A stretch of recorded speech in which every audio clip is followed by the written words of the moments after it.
Afternoon children's. 9वीं कक्षा में आपको शुभ स्वागत है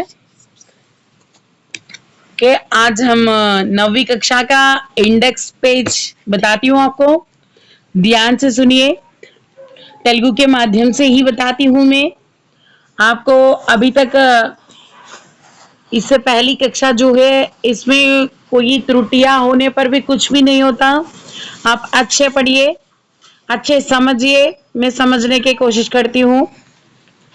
welcome to 9th class Hindi.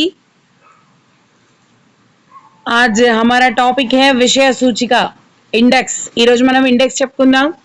Index లో ఏ విధమైనటువంటి లెసన్స్ ఇచ్చారు, మనం ఎలా ప్రిపేర్ అవ్వాలనేది మనం చూద్దాం। ఇక్కడ మనం చూసుకున్నట్లయితే ఇకాయి ఇచ్చారు। ఇకాయి 1 లో వచ్చేసి మనకి 3 లెసన్స్, ఒక ఉపవాచక ఇచ్చారు। ఇంతకు ముందు మీరు కనుక 6th నుంచి 10th 9th వరకు చూసుకున్నట్లయితే 8th వరకు చూసుకున్నట్లయితే ఉపవాచకాలు అనే వాటిని వాళ్ళు చెప్పడం జరగలేదు, కానీ ఇప్పుడే ఉపవాచకం అనేది మొదలు పెట్టారు।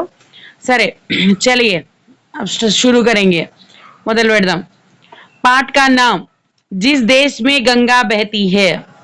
इस पाठ की विधा गीत है और गाने वाली चिड़िया ये तो कहानी है और बदले अपनी सोच भाषण लेखन है।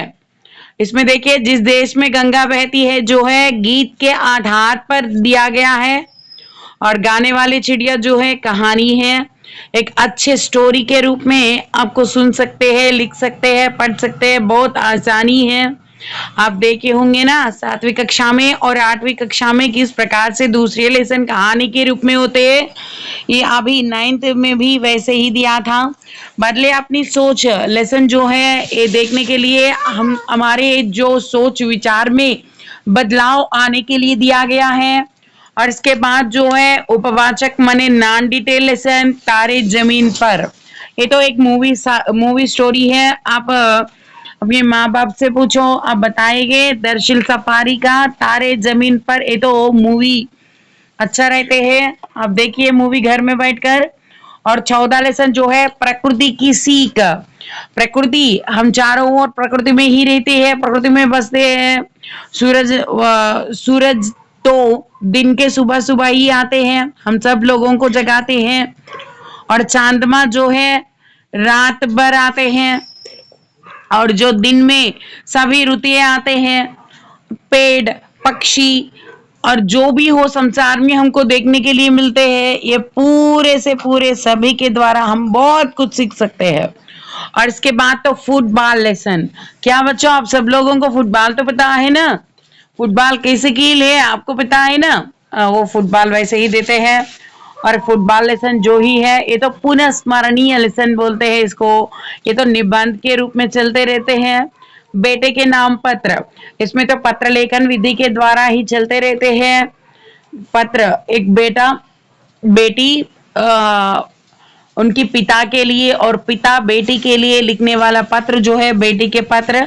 बेटी पिता के लिए लिखने वाले जो पत्र है पिता के पत्र कह सकते हैं।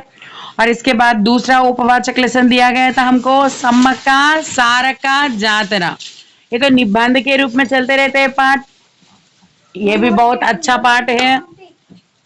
और इसके बाद हम देखें तो मेरा जीवन। मेरा जीवन जो है ये तो कविता पाठ के रूप में दिया गया था।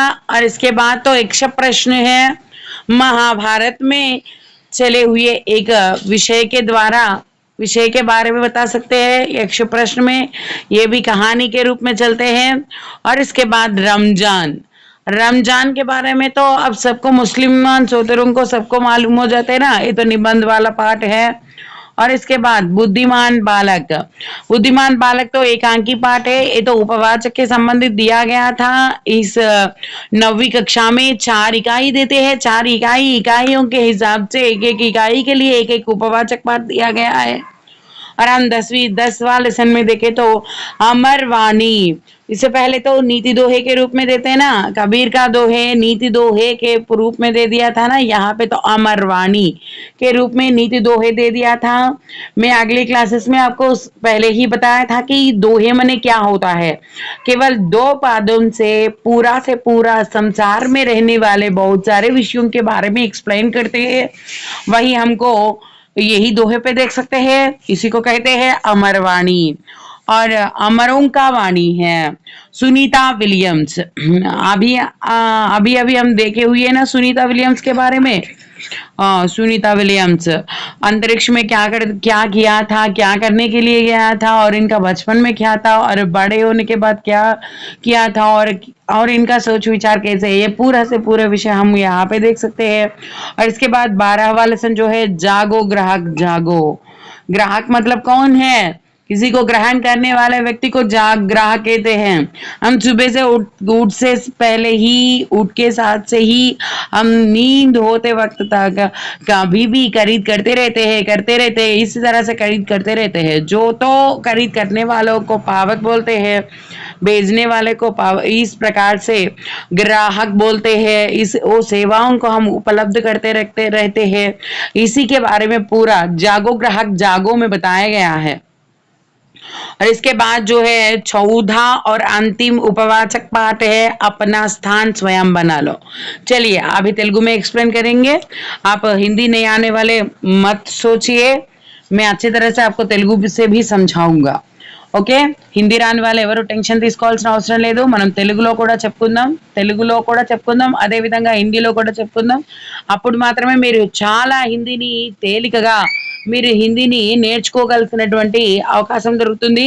జిస్ దేశ్ మే గంగా బహతీ హే అంటే ఏంటి, మనం ఏ దేశంలో ఉన్నాం, ఎక్కడైతే దేవతలు ప్రవహించేటువంటి, దేవతలు స్నానం చేసేటువంటి, దేవతలు వాడుకునేటువంటి గంగా నది ప్రవహిస్తుందో ఆ దేశంలోనే మనం ఉన్నాం అనే చెప్పడం జరుగుతుంది. రెండో లెసన్ వచ్చేసి గానే వాలే చిడియా అని చెప్తున్నారు.